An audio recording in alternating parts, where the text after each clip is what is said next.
Hello, good evening.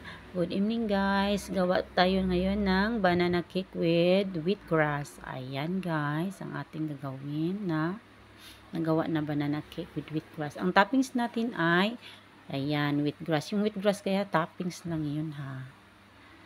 Huwag ihalo lahat sa loob. Pwede din ihahalo nyo sa lahat sa loob. Pati loob may may wheatgrass. Yan po ang aking tinatawag na wheatgrass. Yan, pwede nyo gawing juice. Antioxidant po yan guys. Masarap siya kahit fresh, gawin yung juice. Lagyan nyo ng kunting 2 lemon, 1 glass. Sa mga mahirap magpupo guys, mas maganda yun sa wheatgrass sa mahirap magpupo. Yan ang ating banana cake with wheatgrass. Try natin kainin. Tikman natin guys. Ayan. Super lambot.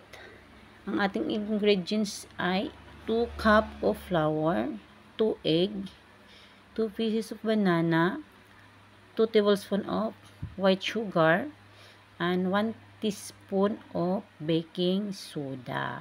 Ayan. Yung wheatgrass guys, kunti lang kasi toppings lang yun. Sa ibabaw ko lang nilalagay. Pwede nyo din ihalo lahat. Pati sa loob may mahalo siya sa loob. Sa ilalim. Pwede nyo ihalo lahat. Hindi lang sa ibabaw. Pero gusto ko kasi yung toppings lang. Ayan. Yung lasa niya guys na naghalo yung wheatgrass at saka banana. Kasi yung wheatgrass is meron siyang amoy. Mabango yung kanyang amoy guys. Yan. Delicious yan guys. Healthy food. Kasi may vegetable.